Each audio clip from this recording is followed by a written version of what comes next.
علیکم ورحمۃ اللہ وبرکاتہ۔ وعلیکم السلام ورحمۃ اللہ۔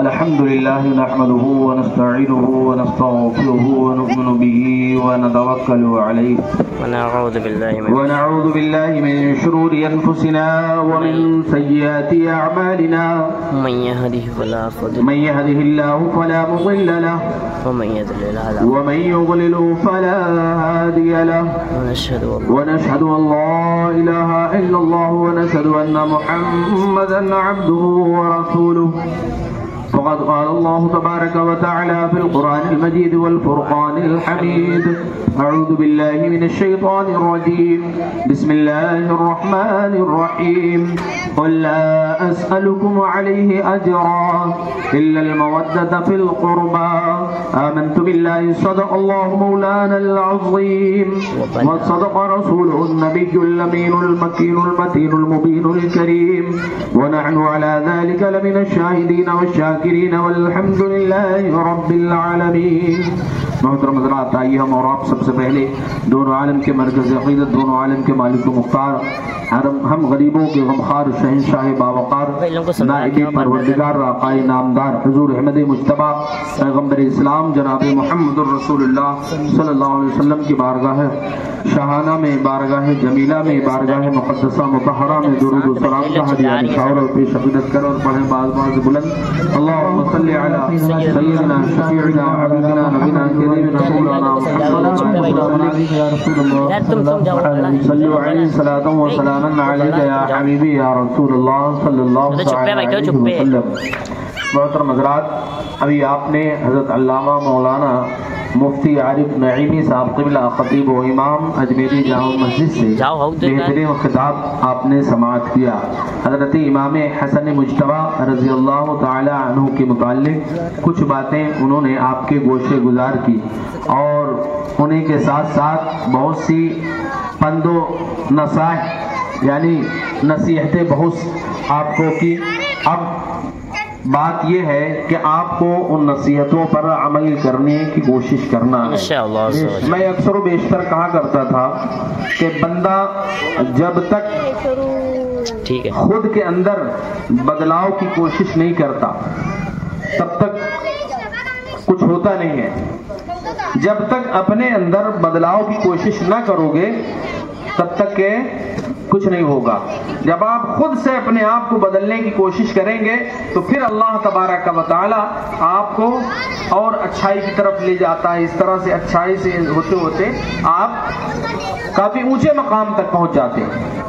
شرط یہ ہے کہ آپ خود سے پہلے بدلنے کی کوشش کریں۔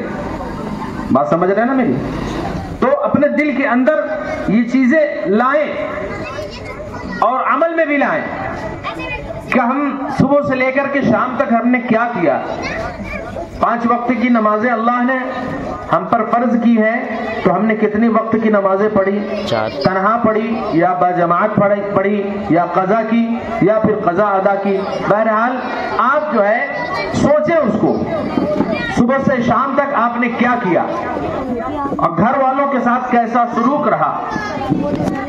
بہرحال آپ یہ میری بات اپنے ذہن میں رکھیے کہ جب تک آپ بدلنے کی کوشش نہیں کریں گے خود سے تب تک کہ کچھ نہیں ہونے والا۔ بات اور ہے کہ اللہ تبارک و تعالی ہزاروں میں کسی ایک کو ہدایت عطا فرما دے، لہذا کوشش کیجئے کہ اپنا جو وقت کا حصہ ہے، اپنی صبح، اپنی شام، اپنی دوپہر کو اچھی چیزوں میں اور اچھی جگہوں پہ گزارو۔ یقیناً آپ جس زمین پر چل کر کے جاتے ہیں، جس زمین پر سجدہ کرتے ہیں، قیامت کے دن وہ بھی جواب دے گی، وہ بھی آپ کے حق میں گواہی دے گی۔ اچھے کام کیا ہے تو اچھائی کے لیے، اور کالے کام کیا ہے تو اس کے لیے وہ گواہی دے گی، مولا مجھ پر چل کر کے گیا تھا اس نے نیکی کی تھی، اے مولا مجھ پر چل کے گیا تھا اس نے گناہ کیا تھا۔ بات سمجھ رہے ہیں نا؟ تو اس لیے اپنے آپ میں بدلاؤ کی کوشش کیجیے۔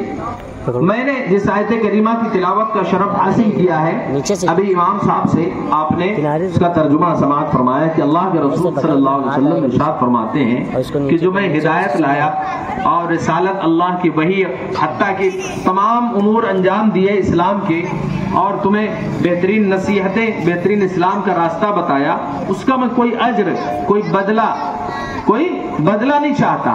ہاں بس یہ ہے کہ تم میرے گھر والوں کے ساتھ اچھا سلوک کرو، حسن سلوک کرو۔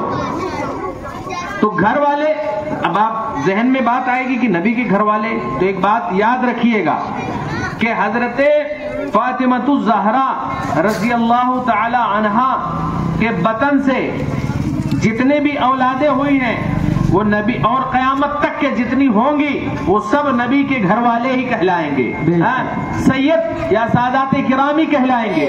آپ دیکھیں کہ آج کا جو ماحول ہے ہم لوگوں میں کیا ہے کہ اگر ہماری اولاد ہوئی، ان کی اولاد ہوئی، یا ہمارے والدین یا ان کے والدین، تو جو اولادیں ہوتی ہیں یہ انتساب جو ہے منسوب باپ کی طرف کیا جاتا ہے، اور جو سلسلہ نسب چلتا ہے وہ لڑکوں سے چلتا ہے، مردوں سے چلتا ہے۔ لیکن نبی کریم صلی اللہ علیہ وسلم کا یہ خاصہ ہے کہ آپ کی جو نسل ہے، آپ کی جو اولادیں ہیں وہ حضرت فاطمہ الزہرا رضی اللہ تعالیٰ عنہ، یعنی کہ عورت ہے نا، ان کی جانب سے منسوب ہوگا، اور قیامت تک کے جتنے نسل بعد نسل، قرن بعد قرن، جتنے بھی جو ہے نسلیں آئیں گی، لیکن وہ نبی کے گھر والے ہی ہوں گے۔ لہذا ان کی تعظیم اور توقیر، ان کی عزت کرنا ہم پر لازم ہے، کبھی بھی ان کی جناب میں ہمیں گستاخی نہیں کرنا ہے، ورنہ میں نے بہت جگہ پڑھا ہے کہ بہت برا انجام ہوتا ہے ایسے لوگوں کا۔ آپ کچھ باتیں حضرت امام حسن، امام حسین اور جو اہل بیت اطہار سے اچھی اور سچی پکی محبت رکھتے تھے، ان کے متعلق کچھ باتیں آپ کے گوشے گزار کر دوں اور پھر اپنی بات مکمل کروں۔ دیکھیے، سب سے پہلے تو حضرت امام حسین رضی اللہ تعالیٰ عنہ کے بچپنے کا واقعہ ہے کہ آپ چھوٹے سے ہیں، آپ نے کیا دیکھا کہ آپ کے نانا جان کے منبر پر حضرت عمر فاروق اعظم رضی اللہ تعالیٰ عنہ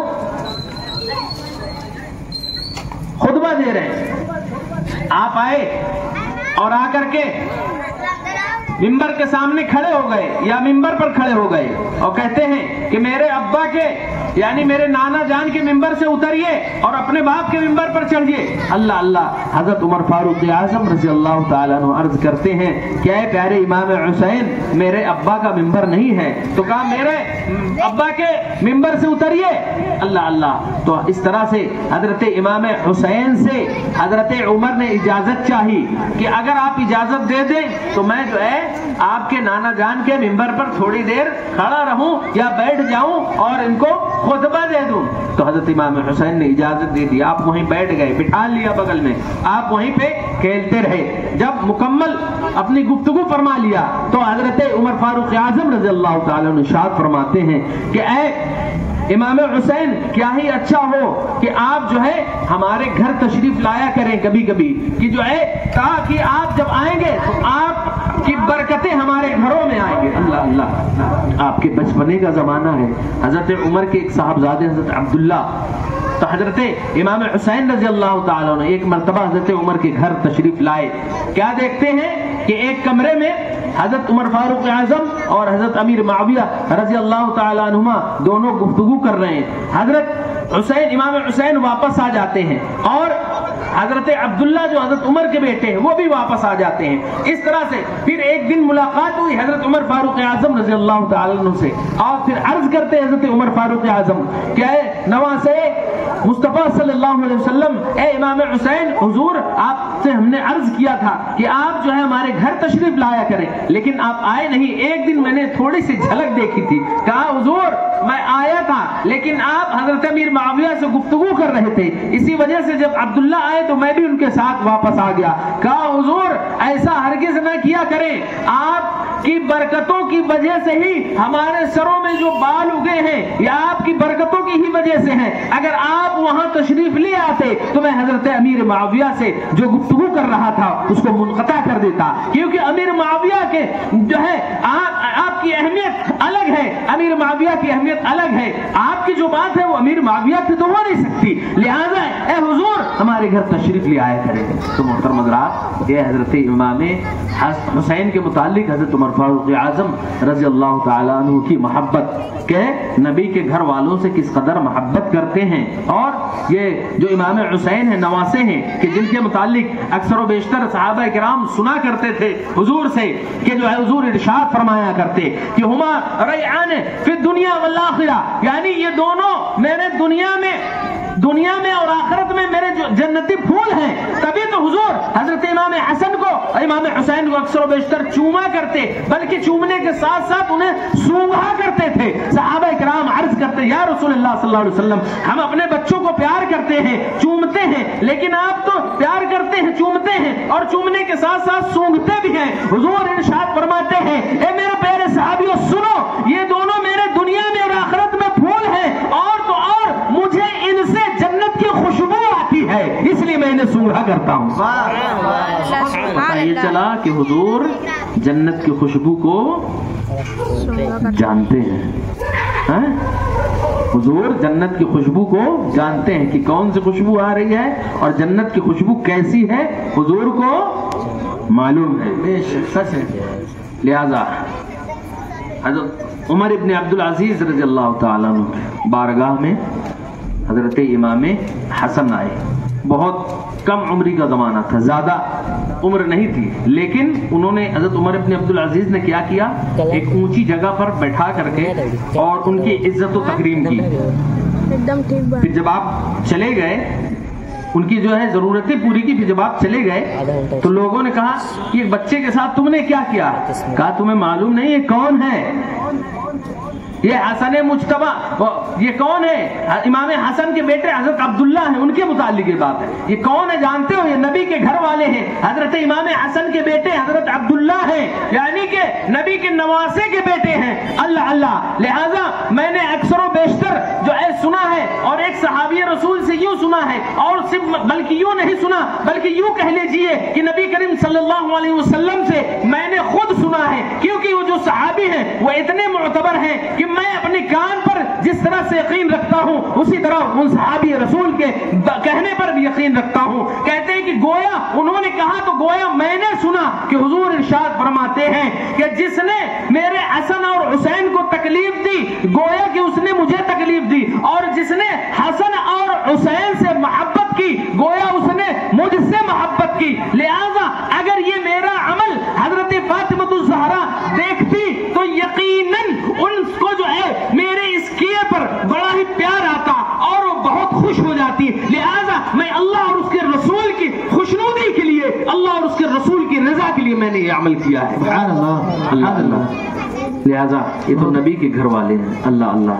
سبحان اللہ۔ اور ایک مرتبہ یہ واقعہ بھی میں نے آپ کے گوشے گزار کیا ہے کہ بلخ میں ایک سید گھرانہ رہتا تھا، رب کی مرضی سے شوہر کا انتقال ہو گیا، وہ بیچاری عورت بیوہ بچی اور اس کی چند بچیاں تھیں۔ وہ کہتی ہیں کہ دشمنوں کی وجہ سے، کچھ لوگ ہوتے ہیں نا نگاہیں گڑائے رہتے ہیں، تو کہتی ہیں ان کی وجہ سے میں نے کیا کیا، بلخ کو چھوڑ دیا اور سمرقند کے لیے روانہ ہو گئی۔ شام کے وقت، رات کے وقت پہنچتی ہیں، اور پہنچنے کے بعد وہاں کی جو مسجد تھی، مسجد کے اندر اپنی بچیوں کو بٹھال دیا اور باہر نکلی تاکہ کچھ بچیوں کے لیے کھانے کا انتظام، رہنے کا، اور سردی بہت تھی، میں ان کا انتظام کیا جائے۔ آپ ایک راستے سے گزر رہی تھی، کیا دیکھتی ہیں کہ ایک شخص ہے تھوڑا اونچائی پہ بیٹھا ہوا ہے، لوگ اس کے گرد جمع ہیں، تو کسی سے پوچھا کہ یہ کون شخص ہے، تو انہیں بتایا جاتا ہے، وہ سیدانی تھی جو انہیں بتایا جاتا ہے کہ یہ رئیس شہر ہیں، یہ شہر کے سب سے امیر آدمی ہیں۔ تو انہوں نے کیا کیا، کہا کہ یہ مسلمان ہیں، تو وہ سیدانی نے کیا کیا، قریب گئی اور جا کر کے اپنا پورا ماجرا بیان کیا کہ میں بلخ سے سمرقند آئی ہوں، رات ہو گئی ہے اس لیے اپنی بچیوں کو مسجد میں چھوڑا، کچھ کھایا نہیں بچیوں نے اور میں نے، اس لیے جو ہے میں انتظام کے لیے آئی ہوں کہ بچیوں کا کھانے کا کچھ انتظام ہو جائے، لہٰذا میں مسلمان ہوں اور سیدانی ہوں، آپ اگر چاہیں تو کچھ انتظام کر دیں۔ اللہ اللہ، اب اس کی قسمتی خراب تھی، اس نے کہا کہ جو ہے اپنے علوی ہونے پر، یعنی اپنے سیدانی ہونے پر آپ ہمیں گواہ پیش کرو۔ ایک تو وہ دوسرے مقام سے آئی، کہاں سے گواہ پیش کر دیتی ہے؟ کہاں سے گواہ پیش کر دیتی؟ اور اس وقت اگر کوئی ان کو جانتا تو گواہی دے بھی دیتا، اور آج کا ماحول تو ایسا ہے کہ خدا نخواستہ اگر ایسا کچھ معاملہ ہو جائے، کوئی پہچان بھی لینا تو منہ پھیر لے گا، ایسے حالات ہیں آج کے۔ بات سمجھ رہے ہیں؟ ایسا نہیں ہونا چاہیے مسلمانوں۔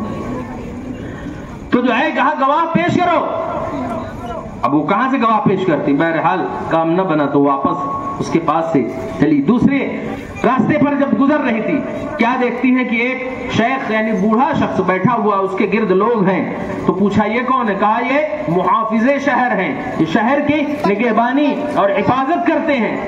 تو کہا ان سے کہیں ہو سکتا ہے کچھ بات بن جائے، اور پھر ان کے بارے میں بتایا گیا کہ یہ مجوسی ہے، یہ شیخ جو ہے بوڑھے ہیں، شہر کے محافظ ہیں، یہ مجوسی ہیں، مسلمان نہیں ہیں، کل چلے دیکھتے ہیں کیا ہوتا ہے۔ بہرحال گئی، سارا واقعہ بیان کیا، اس کے بعد یہ بھی بتایا کہ میں رئیس شہر کے پاس بھی گئی تھی اور اس نے مجھ سے گواہی مانگی۔ اللہ اللہ، اب دیکھیے قسمت کہاں سے پلٹنی تھی۔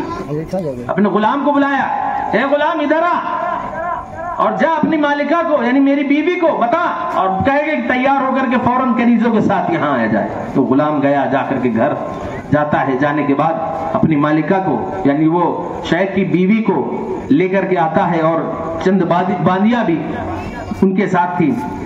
جب وہ آ گئی اس کی بیوی، تو وہ مجوسی محافظ شہر کہتا ہے کہ ان کے ساتھ چلی جاؤ، کون سی مسجد میں بتا رہی کہ ان کی بیٹیاں ہیں، ان کی بیٹیوں کو لے آؤ اور گھر لے کر کے آؤ۔ اللہ اللہ، ایک نے تو گواہی مانگی، دعوے میں مسلمان تھا، یہ مجوسی ہے، مسلمان نہیں ہے، لیکن قسمت کب پلٹ جائے، رب کی رضا کس میں ہو جائے، کوئی نہیں بتا سکتا۔ اس نے کیا کیا، یہ گھر پہنچا۔ جب وہ اس کی بیوی ان سیدانی کو لے کر کے اپنے گھر میں پہنچی تو انہوں نے کیا کیا، پہلے غسل کا بہترین انتظام کیا، پھر اس کے بعد بہترین کپڑوں کا انتظام کیا، اور پھر اس کے بعد کھانے کا بہترین انتظام کیا، ان کے رہنے کے لیے بہترین بستر بچھونے کا الگ مکان کا انتظام کیا۔ بولو سبحان اللہ۔ یہ کس وجہ سے کیا کہ نبی کی گھر والی ہیں، ابھی تک اس کو فضیلت نہ معلوم تھی، لیکن کیا دیکھتا ہے رئیس شہر رات میں جب سوتا ہے، جو رئیس شہر ہے بظاہر تو مسلمان تھا، رئیس شہر رات میں سوتا ہے، کیا دیکھتا ہے کہ قیامت قائم ہو گئی ہے۔ اللہ اللہ، ہر طرف افراتفری کا ماحول ہے، لیکن حضور صلی اللہ علیہ وسلم جہاں جلوہ افروز ہیں، آپ کے سر مبارک کے اوپر میں لواء الحمد کا جو پرچم لہرا رہا ہے۔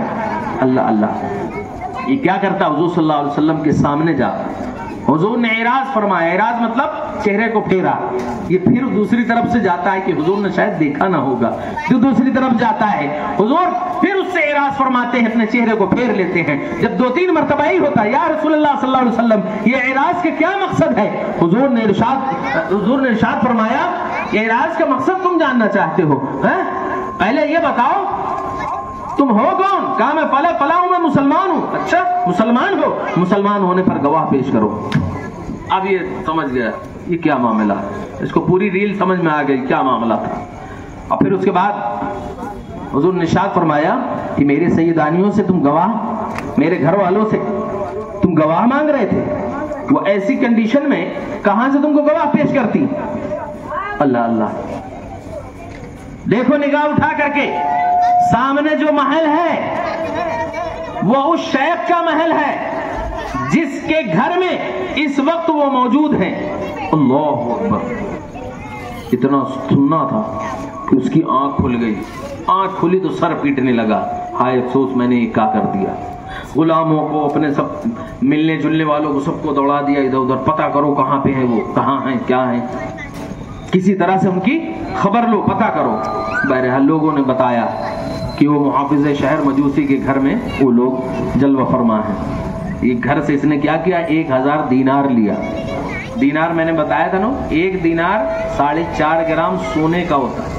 اب بھلے ہی بدل گیا ہے ادھر ادھر میں، کئی دینار چلتا ہے، کئی درہم چلتا ہے، کئی ریال چلتا ہے، اب کنڈیشن بدل گئی ہوگی لیکن اس وقت جو تھی وہ یہی تھی. 4.5 گرام چاندی کا جو ہے عام طور پر چلتا تھا وہ درہم ہوتا تھا, اور 4.5 گرام سونا جو ہوتا تھا سکہ وہ چاندی کا اسے دینار کہتے تھے. 1000 دینار اس نے لیا, لے کر کے اس محافظ شہر کے یہاں پہنچا. پہنچنے کے بعد کہا کہ وہ سیدانی جو ہیں ان کو ہمارے گھر بھیج دو کیونکہ وہ مسلمان ہیں, میں بھی مسلمان ہوں. کہا اچھا, اس کے عوض میں 1000 دینار لے لو.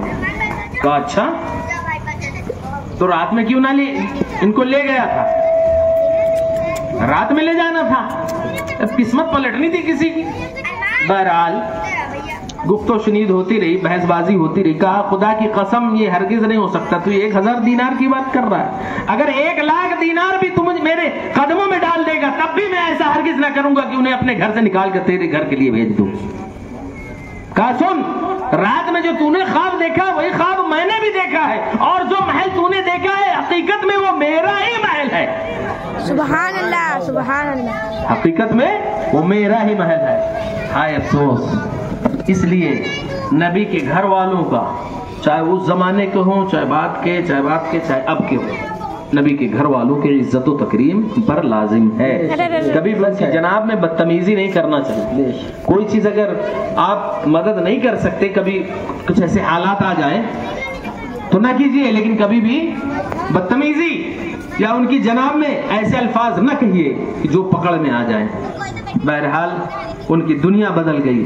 اب وہ جو شیخ صاحب تھے وہ کہتے ہیں خدا کی قسم جو ہی یہ سیدانی ہمارے گھر تشریف لائی ہیں تو ان کی برکت سے ہم نے اسلام قبول کر لیا ہے, اور اللہ تبارک و تعالیٰ نے ہمارے گھر بھر کو مسلمان کر دیا ہے, اور انہی کی برکتوں کی وجہ سے جو تو نے رات میں محل دیکھا ہے نا, انہی کی برکتوں کی وجہ سے وہ محل ہمارا ہوا. سبحان اللہ. اس لیے سیدوں کا احترام کیا کرو, سیدوں کی عزت کیا کرو. تو محترم حضرات, یہ تو ہوا معاملہ یہ. اب اور آگے آئیں, دیکھیں کہ ہمارے امام عشق و محبت امام احمد رضا خان علیہ الرحمہ والرضوان ایک مرتبہ کسی مقام پر جا رہے تھے کہ آپ وضو فرماتے ہیں, کپڑا زیبتن کرتے ہیں اور امامہ شریف باندھتے ہیں اور جاہ جلال کے ساتھ باہر نکلتے ہیں کہ ڈولی رکھی ہوئی ہے, اور اس میں 4 کہار ہیں, چاروں کہار ڈولی اٹھانے کے لیے تیار ہے. حضرت امام احمد رضا خان علیہ الرحمہ والرضوان جا کر کے اس ڈولی میں بیٹھ جاتے ہیں, اور لوگ جو ہے ملنے والے, ہاتھ چومنے والے, پیروں کو بوسہ دینے والے بہت سے تھے. بہرحال کسی طرح سے امام احمد رضا خان اس ڈولی میں بیٹھتے ہیں, اور ابھی یہ ڈولی جو ہے چند قدم یا تھوڑی دور کے فاصلے پر ہی چلی تھی. ایمان نے کہا, ایمان کے شوق نے کہا, ایمان کے ذوق نے کہا یہ تو جو ہے یار مصطفیٰ کی خوشبو آ رہی ہے, نبی کریم صلی اللہ علیہ وسلم کے جسم کی خوشبو آ رہی ہے. پتہ یہ چلا کہ احمد رضا خان علیہ الرحمہ والرضوان نبی کے جسم کی خوشبو کو جانتے تھے, جبھی تو سید کے جسم کی خوشبو کو پہچان لیا. سبحان اللہ. تو روکو, ڈولی روکی جاتی ہے. اترنے کے بعد کہتے ہیں, پوچھتے ہیں اپنے خاندان کا, ان کو واسطہ دیتے ہیں, بتاؤ تم میں سے کوئی سید ہے؟ تو 3 نے تو انکار کر دیا, لیکن جو چوتھے تھے انہوں نے سر نیچے کیا. کہا مزدور سے کام لیا جاتا ہے, اس سے اس کی ذات برادری نہیں پوچھی جاتی. کہا سچ سچ بتاؤ تم کون ہو؟ تب انہوں نے پوری حقیقت بیان کی. میں اس کو شارٹ میں بیان کر رہا ہوں کہ میں سید گھرانے سے ہوں, لیکن حالات ایسے ہیں کہ جو ہے میں یہاں آیا اور میرے پاس کوئی ہنر نہیں ہے. ہاں یہ ہے کہ میں صبح آ کر کے ان کہاروں کی ٹولی میں بیٹھ جاتا ہوں, جہاں یہ لوگ لے جاتے ہیں, صبح سے لے کر کے جاتا ہوں اور شام تک واپس ہو کر کے اپنی اجرت لے کر کے جاتا ہوں, اور اپنے بچوں کے لیے ان کے جو ہے کھانے پینے کا انتظام کرتا ہوں. یہی ذریعہ معاش میرا ہو گیا ہے. اللہ اللہ. حضرت امام احمد رضا تڑپ جاتے ہیں، اور یہ ان کا اتنا کہنا تھا کہ اپنی جو جبت اور دستار جو تھی وہ سید کے قدموں پر رکھ دیتے ہیں، رکھنے کے بعد زار و قطار اور سے رونے لگتے ہیں، دہاڑے مار کر کے رونے لگتے ہیں، آج یہ کیسی مجھ سے غلطی ہو گئی، اور معافی مانگتے ہیں کہ اے سید زادے مجھ سے غلطی ہو گئی انجانے میں، مجھ سے یہ غلطی ہو گئی۔ کہا اس میں غلطی کی کیا بات ہے، مزدور سے کام لیا جاتا، کہا تم مزدور نہیں ہو، ہمارے سروں کا تاج ہو، اور تمہاری برکتوں کی وجہ سے آج امام احمد رضا خان کا اتنا نام ہے۔ اللہ اللہ۔ پھر اس کے بعد جو ہے حضرت امام احمد رضا خان جو بہت روتے ہیں، زار و قطار روتے ہیں، اور رونے کے بعد جو ہے کئی مرتبہ معافی منگوانے کے بعد، یعنی معافی مانگ لینے پر بھی ان کو راضی کر لیتے، پھر بھی کہتے ہیں میں راضی اس بات پر ہوں گا کہ آپ جو ہے اس ڈولی پر بیٹھ جائیں، اور جب ڈولی پر بیٹھیں گے تو احمد رضا آپ کو اپنے کاندھوں پر لے کر کے چلے گا، ورنہ کل بروز محشر اللہ کے رسول صلی اللہ علیہ وسلم نے پوچھ لیا کہ احمد رضا کیا میرے گھر والوں کے کندھے اسی لیے تھے کہ تم ان کے کندھوں پر چل کر کے سواری کرو اس میں؟ اللہ اللہ۔ حضرت امام احمد رضا خان علیہ الرحمہ والرضوان نے وہ جو کہار سید تھے ان کو اس ڈولی پہ بٹھالا، اور بٹھالنے کے بعد 3 جو تو کہار تھے اور چوتھے کہار حضرت احمد رضا خان بن گئے، اور پھر اس کے بعد جو ہے لے جاتے ہیں۔ دیکھنے والوں نے دیکھا کہ عجیب منظر ہے، عجیب معاملہ ہے، پتہ یہ چلا کہ سید کا کس طرح سے سید کا احترام کرنا چاہیے، سید کی عزت و تکریم کس طرح سے کرنی چاہیے۔ احمد رضا خان علیہ الرحمہ والرضوان نے جو ہمیں بتا دیا اور جو ہے یہ دکھا دیا کہ سادات کرام کی عزت و تکریم کس طرح سے کرنی چاہیے۔ اب آپ اندازہ لگائیں کہ سید کی عزت و تکریم اور ان سے محبت مودت جس طرح سے احمد رضا خان کر رہے ہیں، تو یہ سادات کرام کا معاملہ ہے، تو جو ان کی جاہ ہو یعنی حضور صلی اللہ علیہ وسلم سے محبت کا، ان سے مودت کا کیا معاملہ ہوگا؟ تبھی تو ہمارے امام کہتے ہیں کہ سب سے اعلیٰ و اولا ہمارا نبی، سب سے بالا و اولا ہمارا نبی، دونوں عالم کا دولہا ہمارا نبی، تو اکثر و بیشتر آپ سنا ہی کرتے ہیں۔ بہرحال کہنے کا مطلب، مقصد اور مدعا یہ ہے کہ سادات کرام کی عزت و تکریم کیا کریں، اور لیکن وہ لوگ بھی ہوش کے ناخن لیں جو گاؤں میں تو رہتے ہیں دوسری برادری کے، اور اگر شہر آ جاتے ہیں تو یا تو وہ سید بنیں گے، اور سید نہیں تو خان پٹھان اور شیخ صدیقی تو بنی جائیں گے۔ اس کے متعلق حضور صلی اللہ علیہ وسلم نے بہت سخت وعید فرمائی، اور پھر یہ دنیاوی اعتبار سے بھی بہت برا ہے۔ تم نے اپنے باپ کو بدل لیا، اب سوچتے ہو کوئی ہمارے جان پہچان کر نہیں ہے، گاؤں میں ہم فلاں برادری کی، یہاں آ کر کے خان پٹھان اور سید بن گئے، تو تم نے حسب نسب کو بدل دیا، اپنے باپ کو بدل لیا۔ اب کتنا ناہنجار اور ظالم ہوگا وہ جو اپنے باپ کو بدل لے، اپنے حسب و نسب کو بدل دے۔ تو مطلب بتانے کا یہ ہے کہ جو جس برادری کا ہو اسی برادری کا بتائے، اس میں کوئی کمی بیشی نہیں۔ اسلام نے جو ہے کوئی تفریق نہیں کی ہے، اور ہمارے جو پیر و مرشد ہیں حضور تاج الشریعہ، ان کا کہنا کیا ہے کہ ہمارے نزدیک، اور حضور مفتی اعظم ہند کا ماننا، اور ہمارے امام احمد رضا خان علیہ الرحمہ والرضوان کا ماننا کیا ہے؟ ان اکرمکم عند اللہ اتقاکم، بولو سبحان اللہ۔ جو سب سے زیادہ عزت والا ہے، تکریم والا ہے، معتبر ہے، کون ہے؟ جو متقی اور پرہیزگار ہے۔ پتہ یہ چلا کہ جو سنی صحیح العقیدہ متقی پرہیزگار ہے، سب سے زیادہ عزت و تکریم والا وہی ہے۔ بات سمجھ گئے؟ تو اس لیے اپنا کچھ بیچ میں گڑبڑ نہیں کرنا چاہیے، ورنہ آپ گڑبڑ کرو گے کبھی نہ کبھی وہ کھل جائے گا، بہت بھینکر بے عزتی ہوئے گی۔ لیکن اب جس کو بے عزتی کی عادت پڑ جائے تو اس کے لیے اللہ ہدایت کرے، کیا کہیں گے؟ تم کچھ بھی کرو گے، چاہے چھپ کے کرو، چاہے کھل کے کرو، چاہے سمندر کے نیچے کمرہ بنا لو اس میں بھی کرو، چاہے کال کوٹھری میں کرو، چاہے کوٹھریوں کے اندر کوٹھری بنا کر کچھ بھی کرو، لیکن کس سے پوشیدہ نہیں؟ اللہ کے رسول صلی اللہ علیہ وسلم سے۔ اللہ سے پوشیدہ نہیں ہے کہ تم کیا کر رہے ہو۔ اللہ کے رسول اپنی ہتھیلیوں میں دیکھتے ہیں کہ میرا کون سا امتی کیا کر رہا ہے، جیسے اس طرح سے دیکھتے ہیں جیسے ہتھیلی دیکھ رہے ہیں۔ اس طرح سے دیکھتے ہیں اللہ کے رسول صلی اللہ علیہ وسلم کہ میرا کون سا امتی کیا کر رہا ہے. یہ تو نبی کی بات ہے. سرکار غوث اعظم فرماتے ہیں کہ میرا جو مرید ہے میں اس کو ایسے دیکھتا ہوں جیسے رائی کے دانہ. اسے شہر کے متعلق بھی بتایا. اب رائی کے دانے کے اندر آپ دیکھیں تو اس میں کوئی نہ کوئی لوگ ہوں گے نا. جو لوگ ہوں گے تو وہ کچھ نہ کچھ تو نسبت ہوگی. اب نسبت سے مراد میری اگر مرید ہے ان کا تو ظاہر سی بات دیکھ رہے ہیں. شہر کو ایسے دیکھ رہے ہیں جیسے رائی کے دانہ. جو پلٹیں گے کون سا مرید کدھر میں ہے اور کیا کر رہا ہے, کالا کر رہا ہے, سفید کر رہا ہے, سب جانتے ہیں. یہ سرکار غوث اعظم کا معاملہ ہے تو ہمارے نبی کا. پھر اللہ تبارک و تعالی تو عالم الغیب والشہادہ ہے اور اللہ کے رسول عالم غیب ہے. اللہ کے بتانے سے غیب نبی کو معلوم ہوا, جیسا کہ میں نے 1-2 دن پہلے بتایا. ٹھیک ہے. اور پھر جو اللہ اپنے بندوں کو چن لیتا ہے وہ خصوصیت, وہ درجات عطا فرما دیتا ہے, جیسے کہ سرکار غوث اعظم ہو, سلطان الہند حضرت خواجہ معین الدین چشتی ہو, اعلی حضرت عظیم البرکت علیہ الرحمن رضوان مخدوم سمنا ہو.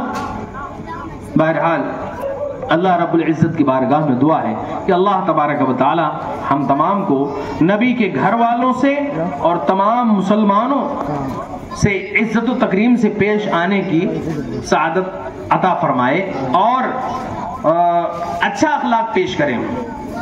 ہم اچھا اخلاق پیش کریں. وہ کس طرح سے؟ جس طرح سے نبی کریم صلی اللہ علیہ وسلم نے ہمیں تعلیمات دی ہیں. اسلام جو ہمیں کہتا ہے, قرآن کا جو حکم ہے, اس طرح سے ہمیں لوگوں کے سامنے پیش آنا چاہیے. غیروں کے سامنے, مسلمان ہے تو مسلمان لیکن غیر مسلمان ہے, اس کے سامنے اچھے انداز میں پیش آئیے, تاکہ جیسا کہ کچھ زمانہ پہلے مسلمانوں کو جو عزت حاصل تھی, ان کا جو وقار تھا وہ حاصل رہے, وہ لوگوں کو دوبارہ یاد آ جائے, تاکہ لوگ کہیں کہ دیکھو کون ہے یہ نبی محمد صلی اللہ علیہ وسلم کے ماننے والے جا رہے ہیں, یہ قرآن کے فالوور جا رہے ہیں, یہ اللہ کو ماننے والے, اللہ کی عبادت کرنے والے جا رہے ہیں. اس لیے جو ہے مسلمانوں ہوش کے ناخن لو, اپنے دن اور رات کو جو ہے اچھائی کی طرف لانے کے لیے یعنی بدلنے کی کوشش کیجئے. 5 وقتہ نماز کی پابندی کیجئے, صبح و شام قرآن کی تلاوت کیجئے. اگر ترجمے کے ساتھ ہو جائے تو بہت اچھی بات ہے. کنز الایمان کا ترجمہ پڑھیے, یقیناً تمہیں اللہ رب العزت کے جو احکام و فرامین ہے, یعنی اللہ نے کیا فرمایا ہے, کیا کہا ہے, کہاں کیا معاملہ ہے, یہ تم کو دھیرے دھیرے سمجھ میں آ جائے گا. تھوڑا تھوڑا پڑھیے, لیکن پڑھنے کی کوشش ضرور کیجئے. اردو میں نہیں پڑھ سکتے, ہندی میں پڑھیے, ہندی میں نہیں پڑھ سکتے, انگلش میں پڑھیے, لیکن کنز الایمان کا ہی ترجمہ لائیے, تبھی آپ کو سیدھا راستہ ملے گا. ورنہ اگر کسی اور کا لائیں گے بہکے ہوا کا تو کیا ہوگا معاملہ؟ خود نہ تو راہوں پہ اوروں کے ہادی بن گئے, خود تو راہ پہ نہیں ہے, دوسروں کو ہدایت والا بنائیں گے. ارے جو خود راستے پر نہ ہوگا وہ کیا بتائے گا راستے پر؟ اس لیے کنز الایمان کا ترجمہ پڑھیے اور اللہ کے حکم کو سمجھنے کی اور اس کو سننے کی کوشش کیجئے کہ اللہ نے ہمیں دنیا میں کس لیے بھیجا ہے اور انسان کا مقصد کیا ہے دنیا میں آنے کا, اور دنیا کیا ہے. یہ یقیناً کچھ بھی آپ سے پوشیدہ نہ رہ جائے گا جب قرآن کی تلاوت کریں گے. اور پھر اس کے بعد جب قرآن سمجھ میں آنے لگے ترجمہ, پھر دھیرے دھیرے جو حدیث پاک پڑھیے. کوئی چیز نہیں سمجھ میں آتی, مرض کی دوا ہے, آپ آئیے ان سے دوا لیجئے, وہ انتخاب آپ 1-2 دن میں آ جائیں گے, ان سے لیجئے. لیکن جو لوگ وہ جیسا کہ حضرت نے بتایا ہے کہ پیشاب کرنے کا طریقہ نہیں معلوم ہے, غسل اور وضو کا طریقہ نہیں معلوم ہے, نماز روزے کا سلیقہ نہیں ان کو ہے, اب ان کی بات سنیں گے تو کیا ہوگا؟ کہاں جائیں گے آپ؟ خود نہ تھے راہوں پہ, دوسروں کے ہادی بنیں گے, ہدایت والے بنیں گے؟ نہیں نہیں, کبھی نہیں. منہ سے بدبو آ رہی ہوگی لیکن وہ بدبو داری بات کریں گے. بہرحال اللہ رب العزت سے دعا ہے کہ اللہ تبارک و تعالی ہم تمام کو پیارے آقا کریم صلی اللہ علیہ وسلم کی تعلیمات پر عمل کی توفیق عطا فرمائے. وآخر دعوانا ان الحمدللہ رب العالمین.